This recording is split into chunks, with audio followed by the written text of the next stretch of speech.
This is Cadillac Unscripted on 107.9 CDY. It's brought to you at this time on this station every week by Independent Bank. My co-host is Katie Huckle. And Katie, we're going to be talking about an event that is near and dear to your heart on this program today. It is. It's kind of my baby. It's your baby? You were the one who brought this to Cadillac, right? Yeah, all those years ago, yes. Don't say all those years ago. What age is you? It just seems like yesterday. Okay, there you go. I've been doing this a long time, and I feel like we can do it in our sleep, and the agency and the mission of the agency of OASIS speaks for itself, and it's a respected nonprofit in the community that serves so many families. And so when we make these calls about our amazing luncheon called Celebrate Women, we don't get a no. Knock on wood, Filkins. We don't get a no.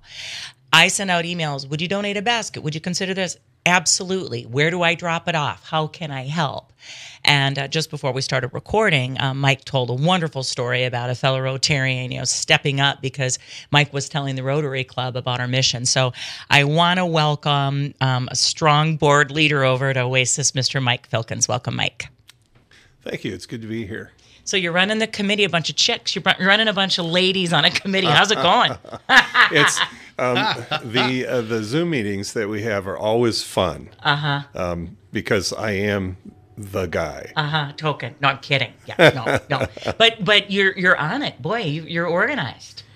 Yes, yeah. We have so many years ago. This is the 27th annual, and it's an honor. It's a privilege to me to be able to participate in helping make this event happen and produce more resources for OASIS. Mm-hmm. One of the things that when we took this event from just south of Minneapolis, a community just south of Minneapolis was doing something similar, celebrating women. They didn't call it that, but they did not recognize female leaders with the event at that time, and that's something that we plugged in right at the beginning. Was let's pinpoint some women in the community that sort of exemplify the mission, and that we're watching what they do because they're doing good work. And let's talk a little bit about this year's honorees, one who you're very close to. Can you tell us who you're honoring? I sure can, because now you're gonna hear it here, and it's gonna be appearing on Facebook and some things like that. But we are honoring this year for the Sue Westhauser Award, which is a teacher voted on teacher in the Cadillac area public schools, is Deb Rensberry, who's a longtime teacher in the Cadillac public schools. And the two other honorees are Bethany Miller, who works with the chamber, and Mayor Carla Filkins. Perfect. So, Rich, when we talked about the ladies that we honor, what is your yardstick? I mean, what are you looking for? Okay, well, I want to talk to you first about the Sue Westhauser Award. So we lost Sue way too young. You worked under her regime, didn't you? I did indeed. On Sue's team, and basically, if I could put it into a nutshell, she believed that children learn at different levels. And we're not going to do, well, you would know. It's not a one-size-fits-all situation. No. Never is. No. And so she helped, design curriculum and physical buildings that helped children learn in a different way. And so, and all children learn at all different levels. And so that Roxanne Hines and Jennifer Brown lead that committee, and both knew Sue. And, there will be a day that there will be people nominating for the Sue Westhauser Award that don't know who she is. That's she'll always be a beloved, someone in our community. Right now, we're still with a group of faculty that remember Sue, but this legacy will go on forever.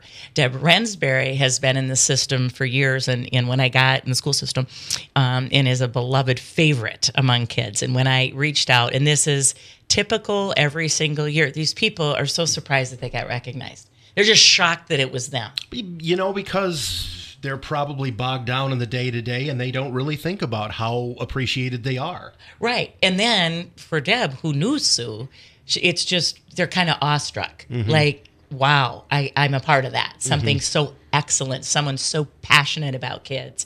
And of course, let's talk about a little bit about the other two honorees and what the board of directors had to say about why they exemplify. Sure. And Rich had asked about a yardstick. Yeah. And it says in the wording, extraordinary women who inspire and empower others in the community. And I think when you look at somebody like Beth, let's talk about Bethany for a minute. Sure. Beth has been a lot of things, from the manager at the movie theater, and she's done a lot of things, and she's really settled into her role at the chamber. She teaches the leadership class, which in and of itself is inspiring.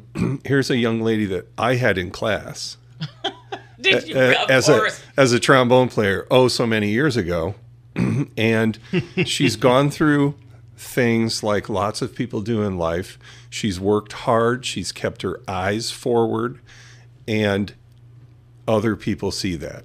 Sure. Other people see that she's an independent woman who has made a difference to people. And she works in a very small office and does a lot of work with the chamber. A lot of it. Absolutely. Yeah. Absolutely. A lot of irons in the fire. And something that and we can look at past honorees that they all have in common is anybody could reach out to these women and say, I need something.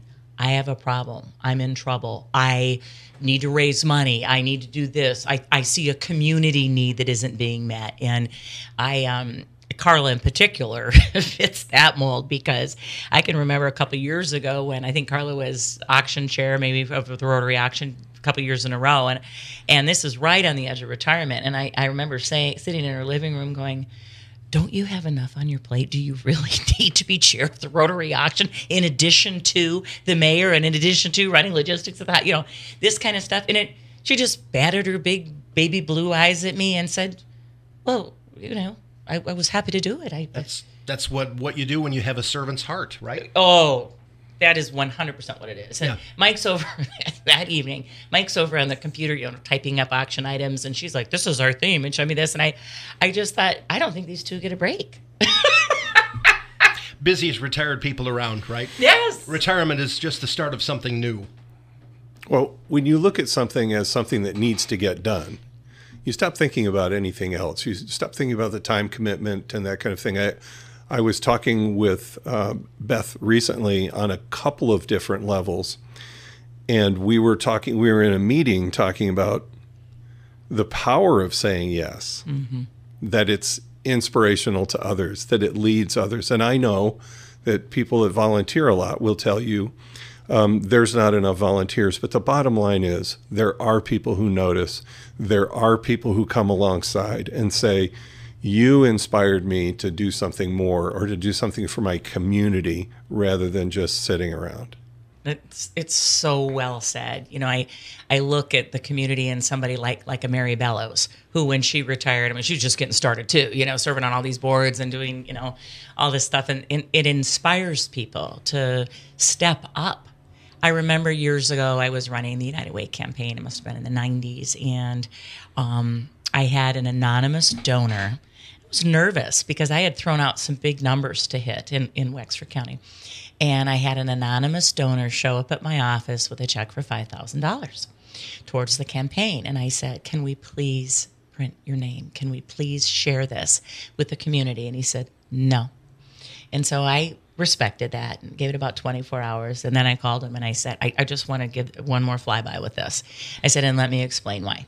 I said, you have a lot of people that you rub elbows with that I believe would step up if they saw what you did. Not because they're competing, but they're like, oh, wow. And not because you're guilting them, but they might think, boy, I'm capable of that. And I respect this man. And if he thinks this is important, then it's important. And he said, no, but I'll talk to some people. We still got some checks from friends and things like that, but I was not, able to release his name. And there are a lot of those folks in this community too. They're going to step up, but they'd like to fly a little lower. And speaking of that, our very first OASIS luncheon 27 years ago, Grace McKillop was our honoree. And the luncheon was held at the Cadillac Country Club, which at that point had a clubhouse on the lake. And, you could look out the windows and see, the lake. And, of course, that clubhouse is now gone. It's condos now. But we introduced Grace. And to us, she was this incredible business leader. First female president of the Chamber of Commerce, owner of the sweet shop. It was Grace McKillop. And so she gets up to the mic, and we're thinking she's going to talk about being a female leader in Cadillac and leading the charge and this kind of thing. And instead, she talked about abuse as a child and how she had been abused and how she fought through that to overcome it. And there was not, I'm getting just choked up thinking about it, there was not a dry eye in the place. Corey Lindell Denman and I were emceeing, and she got done speaking, and I looked at Corey, and she looked at me, and it's like, the show must go on here. Who's going to talk next? Yeah, who's going to literally step up to the mic? Mm-hmm. And we got. How do you follow that? Right, it was like mic drop. Mm-hmm. We're done here. The other thing we learned that year, the inaugural year, we had baskets that we put up in a live auction. Well, women aren't like men; they don't want to bid against each other. For example, if I'm sitting next to Sally, and I really want this basket, and I tell Sally, I'm telling you, I want this basket right here, and she starts bidding against me, it's a no bueno. Mm-hmm. The girls don't like that, women. Mm-hmm. And so we learned after year one, Sally, by the way, is my co-MC and has been for years. We learned after year one, just do a silent auction or do a raffle, and we'll make more. We make a lot of money on those baskets, as you know, Mike. And we learned the right way to do it. That's funny. I hadn't heard that story, but that's good. Yeah, one more historical moment. It's one of my favorites. This was 22 years ago. So we had at that time, there was more money around OASIS. We had budgets for this and we had a marketing person.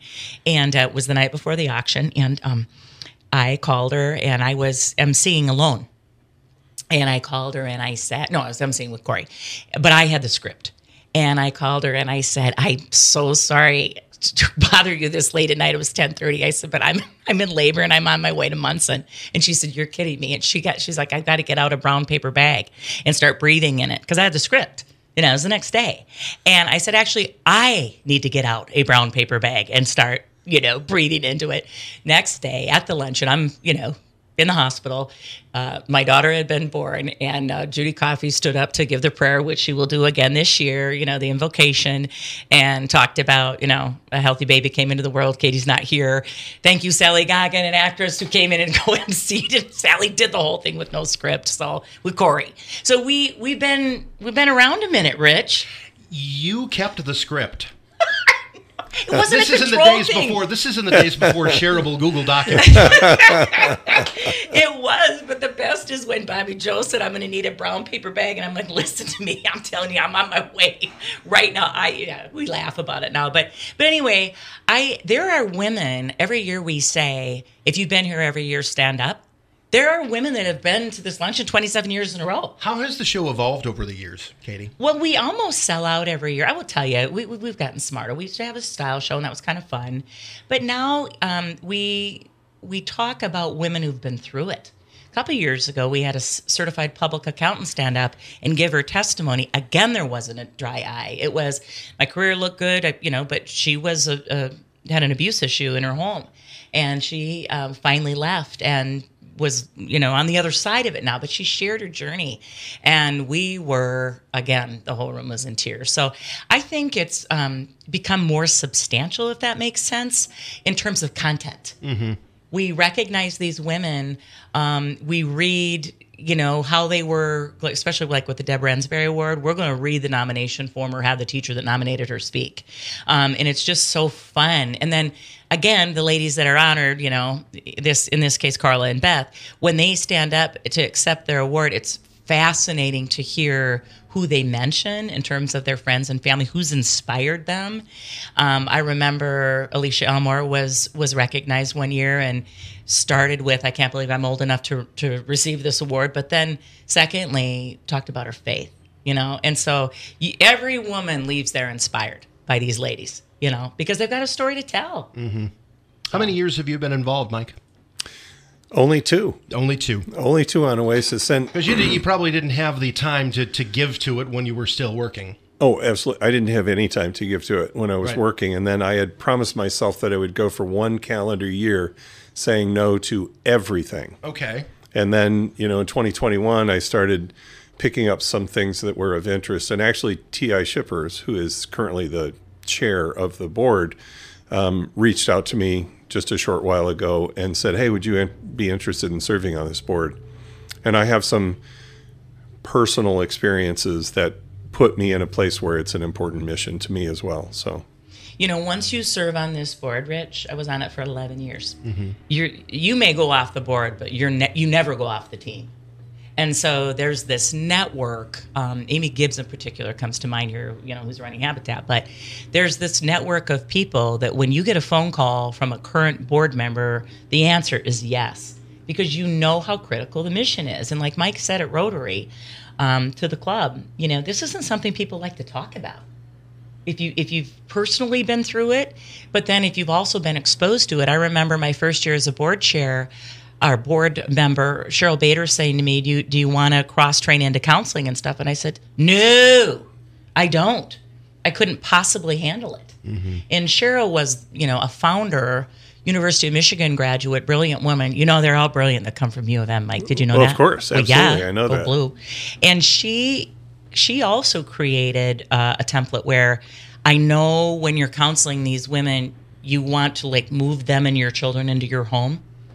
No, this has got to follow protocol, and she had the education behind it, to back it up. So hats off to Cheryl for the vision that she had and how this all started. And it's funny because I've had friends along the way, like Jim and Sharon Blackburn, who they will go to the 4-H auction in Falmouth, and they will buy whatever, cows, pigs, whatever, and then all that meat will get shipped over to the shelter. And years ago, we had a grandma, I think, that had passed away, and we donated the deep freezer to the shelter, And so it does take a team. So all of a sudden, there's a deep freeze that the meat goes into, because the women that are living in shelter, and I think this is important for the community to know, it's not like a catered meal comes in. There is a work list, and there's a team list, and people work together, and meals have got to get cooked, and laundry's got to get done, and it's a household. And so I'm just so grateful for the folks that have given in an unorthodox manner to, fresh fruit, meats, things like that. There's a family that for years donated pajamas for everyone in shelter, every baby, every child, every mom, that kind of thing. And hats off to Mike, to your shelter advocates. The women that are in charge of intake, they're special folks. Absolutely. And we have new advocates, including a man who has just started working. And it's incredible how good they are at helping people find a new place to be that's okay to be in. Mm-hmm. Safe. Yes. I think it was Mary Brett Schneider that helped us with the animal piece of this. So takes, and my statistics might not be spot on, but at one point this was the number. 7 incidents before a woman would leave. If you looked at the numbers. Well, there's all kinds of things that you need to consider, like your pets. Mm-hmm. And Mary Brett Schneider worked this thing with, the help of others and the agency, of course, to find homes for the pets too. So these are things that you really got to think through, and it takes a team of people to work it all out. And then you've got your ladies that, I shouldn't say ladies, you've got your counselors and your advocates that go into someone else's home to help teach them how to be a better parent, how to interact with their children, and that kind of stuff. So how many employees work at OASIS, Mike? Ballpark. There's only 7 that are full-time employees. Okay. But one of the key things is a lot of times those salaries are because it's important, but not because it's grant funded. One of the reasons we get into these big fundraising things is because Grant funding provides Renee Fulis, one of the full-time employees, with access to putting up to 20 families into a 2-year housing situation where they don't have to pay rent in order to get them back on their feet again. But Renee's position is not paid for by that grant.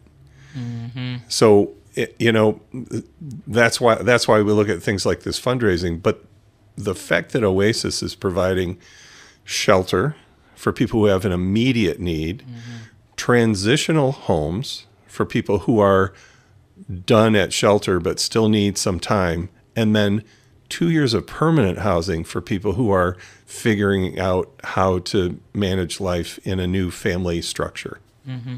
Mm-hmm. It's true. Transition housing is so critical because it stabilizes the family. It's like let's create a normal now. Yes. We're not living in a group situation. We're living in our own unit, and things that seem normal to the rest of us. Laundry, taking out the garbage, going to work every day. You get into a pattern with these things, and it creates stability. Right. And that's so important, because otherwise you just help somebody get through a weekend. Right. And then if you leave them, then they're going to think they have nowhere else to go but back. Mm-hmm. And the strengthening experiences that are provided by OASIS are more than probably most people even realize. Mm-hmm. It's true. Yeah. I want to go back to the luncheon. The date is June 20th. The venue is Fox Hill. Mike and I are both chefs. What's on the menu? There's a chicken wrap. Okay. And a side salad. Mm-hmm. There's dessert. Okay. Beverages. There's going to be there'll be an open bar for people who want it. It's at noon, so right. But and of course this is all made by Blue Heron, which means it's going to be great food. It's easy to eat lunch and enjoy the program, enjoy the raffle, and all that kind of thing. Right. What's capacity? How many guests can you? 200 is capacity. Okay. And how much are tickets? $45 a piece. Okay. Or you can sponsor a table for a level starting at $500, which you get 8 tickets with that. Okay. And then there are $1,000 and $5,000 sponsorship levels also, which come with tickets included. Great. So, Rich, one of the things that we do that's so fun is we have these gift baskets that are donated by various people in the community. And there are folks like Melissa Schultz and her mom, Cindy, or Judy Coffey, or Barb Katterchuk. They've been donating baskets for 27 years in a row. And so we have what will end up being over 40 of these baskets with an average dollar value of, I would say, $100 to $200 a piece. So now you get 200 women, okay, in front of 400 gorgeous baskets. And, not bidding against each other anymore. No, right. Doing so silently. Yeah, you have to buy raffle tickets, see, and you're gotcha. incentivized to buy more. So you get, more. Let's say you get 40 for 20, but you get, 10 for 10. So you're gonna want to buy large reams of these tickets. Well, then women walk around putting their tickets in all these different baskets. But what has happened over the years is those of us that have been donating for a long time, you don't want your basket to be the Charlie Brown Christmas tree. You see what I'm saying? You want your basket to everybody's shine. trying to outdo themselves. Oh, yes. And outdo others. Carrie Comstock and Peg Lutz one year, and now they've continued with this because they kind of win Best Show. They do this tree that is covered in lottery tickets. In instead of ornaments, like type thing, or it could be whatever. It could be a great big flower plant or something. But it's so exciting to look at that. Like, what if you put one ticket into that, and what if one of those lottery tickets was a major winner? That kind of thing. I always do one of my cakes or cookies or stuff like big baked type stuff. But then I think it's fun to sometimes do things like fresh flowers or a planter, because we all have that guilt, I think, when we spend too much on flowers in the spring. Like, okay, my budget was this. So the thought of winning a great big planter to go in your yard, like that's bonus. And I'm going to mention Judy and Barb in particular. I mean, Judy's done a basket that's all ladybugs. It's just ladybug everything, very cool. I think one year Barb did a blueberry basket where it was everything, from blueberry pancakes to blueberry jam to blueberry syrup. And so when I ask them every year, I don't ever expect, I'm curious, would you be willing to donate? And this year Barb said to me, I love putting together the basket. It's so much fun because they're going to go off on their theme. And fun story about Loretta Snyder and Joan, her sister, larger than life. We forgot one year to call them. I mean, they would do homemade pasta sauce, or they would sponsor a table, and classiest ladies in town. Well, someone on the committee forgot to call. Overlooked. Yeah, and I mean these are Italians. Yeah. And I get a phone call from Loretta, who it's like, whoa, okay, hi Loretta, and she's like, Katie, I'm calling regarding the luncheon. They'd modeled for us. They'd come out together, these beautiful ladies, and I said, what happened? And she said, we didn't get a call. So that tells you how much the women in the community appreciate this gathering. And I was like, anything you guys want to do, we'll take, because she was such an amazing cook, Loretta. But that shows you the history. I mean, you go all the way back from the founder of the sweet shop to our sitting mayor being honored. It's this legacy. There's a sisterhood with them too. We have them all stand up. So we'll say, 200 women, if you have ever received the Sue Westhauser Excellence in Education Award or been a Celebrate Women honoree, would you please stand? And it's like a standing ovation. I mean, the whole room peppers up. And then they get these plaques, and they're all proudly displayed. They're like an award type thing, crystal something, almost like a Grammy, like that kind of a thing. And those get to go to a place of pride in their home or their office. So back to the format of the day. We start with a luncheon. We start with a prayer. We'll bring Judy coffee up. She gives us her prayer. Then we start with the luncheon. Then we start raffling baskets. And so the women have got their tickets. Then we start into our honorees. Beautiful lunch is served. Beautiful dessert is served. And while this is all going on, we're hearing from what I would call the heavy hitters of the community about their journey. It's an inspiring day. So for anyone who might be listening who has never been, what's the process of getting tickets? So if you go to the OASIS website or the OASIS Cadillac Family Resource Center Facebook page, there is a link right on there that links you to the event. And on there's a place for you to purchase individual tickets, pay sponsorships. It can all be done online. You can go to the OASIS office and go in the Main Street entrance and also obtain tickets. But, paper tickets are like a curiosity now. You can't get a paper ticket for, say, a U of M football game anymore. Everything's electronic. So the primary thing would be, go online, check on the website, go to the Facebook page, and you can purchase those tickets. I have a question about fundraising with this luncheon. In a perfect world, you would raise how much money on June 20th?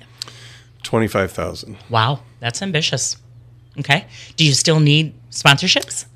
Yes, very much so. Okay. So your sponsorship levels are $5,000, $1,000, and $500. Okay. Do you have a $5,000 sponsor? We do not. Okay. We did last year, but we don't this year. Okay. So we need to throw that out there to somebody. Please step up. Yeah. That's huge. It's like you said, I mean, those sponsorship dollars go directly to the bottom line. And I think it's important for our listeners in the community to know, too, that when grants are written in the body of some grant criteria is if you can show proof from the community fundraising. Let's talk about that. Yeah. Matching funds is critical to virtually every grant program that you're involved in it. And it doesn't have to be, I've got this grant opportunity for $10,000, so I have to go find somebody to give me $10,000. It's, I got to pull in from 100 different people or 150 different people. I got to scrape together, $10,000. And then the grantor says, okay, there is sufficient local support for your mission. We will match that. Mm-hmm. It would be interesting to talk to an accountant about the deductibility of a $5,000 sponsorship, because this does address that taxation area of housing and homeless here. Yes. So I think that's important to mention, to folks that are looking at donations and their tax deductibility, right? Yeah. Well, and Katie, a lot of people think OASIS is just the shelter.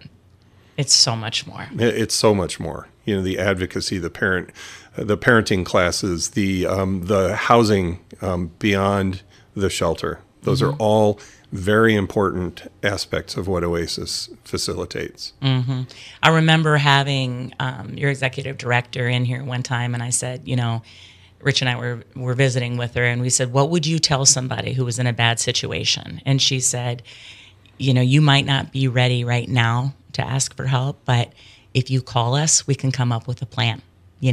We don't force people to do things when they're not ready, but if you're feeling hopeless and you're scared, call us and we can help. And just to know that that's out there in the community is powerful.